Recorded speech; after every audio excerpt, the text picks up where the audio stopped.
Snag fishing then, some of the most exhilarating fishing you can ever do. Everything's in heightened and it can be amazing if you get it right.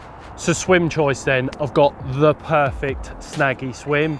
Most of the guys that follow me know that I fish a lot of snaggy waters, and I can't help but be attracted to some beautiful snags like the one that we've got here on Farlows at Lake 2. So although we might be homed in and penned into a corner, the lake is really busy. So if anything, a lot of the carp are going to take safe haven in some of these snags that we've got out in front of us.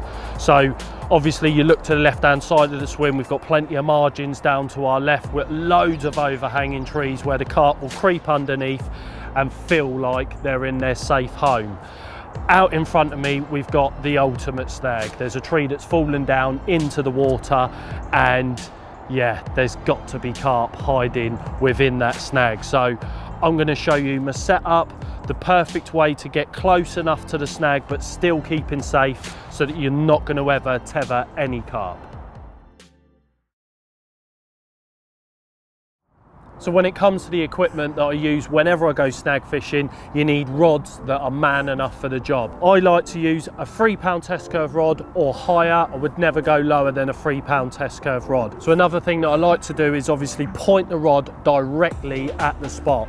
The last thing you want to be doing is having the rod slightly offset. When the fish picks the rig up and then the rod buckles round, it enables the fish to go straight into the snag and then obviously put themselves in danger. So keeping the rod directly pointed at the spot is the perfect way to be snag fishing. Another thing that can help you out is obviously snag ears. Keeping the rods in the alarms is absolutely vital when you're snag fishing. As well as that, a goalpost setup. Now, a goalpost setup is ultra solid. If you're going to be using a single bank stick on a set of buzz bars, then there's a very good chance of the buzz bars twisting and the fish getting into the snags.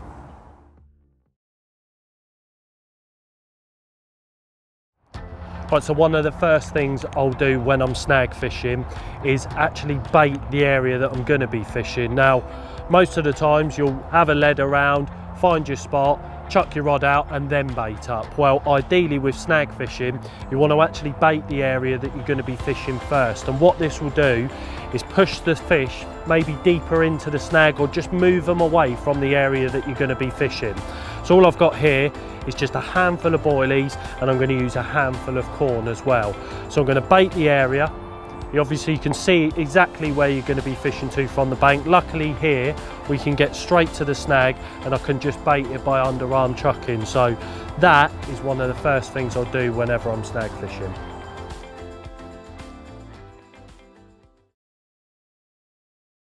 So one of the most difficult things when snag fishing is obviously casting accurate to a snag. Now, one of the things you'll do in most of the fishing that you'll do is obviously use your spod rod with just a lead to cast and get your wraps right. Now, whenever you're snag fishing, you should always do this with the rods that you're actually fishing with.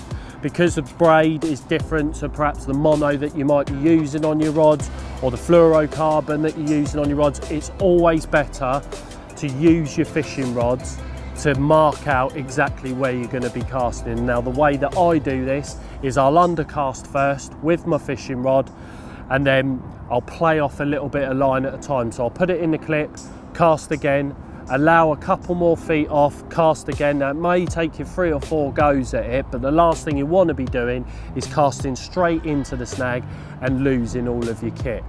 So that is the ideal way of casting accurately to snags. So once you're happy with where you're casting to, you've got it in the clip, the most ideal thing then to do is obviously wrap it out, mark it down in your swim mapper so that you'll never forget it and it'll always be there for whenever you come back to fish against this same snag.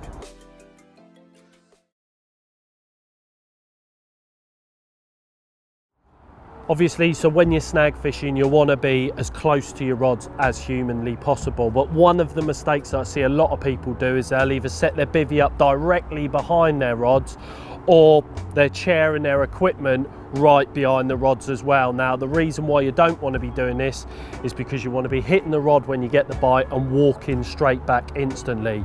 pulling the fish away from the snag. Now if you've got a bivvy there, all your equipment or stuff that you might fall over, then chances are you could lose a fish. As well as that, you need to be having your clutch done up tight. Now if you're like me and you're a little bit paranoid that you might lose a rod, there's a nice easy way of strapping the rod down with 2 bits of Velcro, double them up. Just use one of your baiting drills, drill straight through the bit of Velcro, put your rod butt through there, screw it down to your bank stick or your buzz bar, and then you can wrap the rod over, strap it down, and the rod will never go anywhere.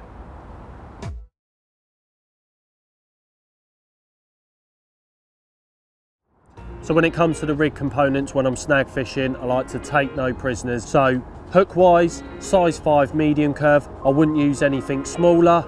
And then I'm fishing this 360 style to some 50-pound camo splice. So moving up to the lead arrangement, I'm using a running rig system here. The minute you get a bite, you're going to get registration on the alarm straight away. So the material that I use above the rig is the camo submerge in 50-pound. Now obviously abrasion resistance, incredible. You will not break this stuff, it's like tow rope. And that's exactly what you need for whenever you're snag fishing. Also, it's very kind to the fish. If you're pulling a fish away from the snag and this might be rubbing against its body, it's very unlikely that it will cause any damage to the fish whatsoever. So then moving on to the main line, the Illusion in 16-pound. It's a fluorocarbon, it's got ultra low stretch, and it's perfect for any snag fishing situations.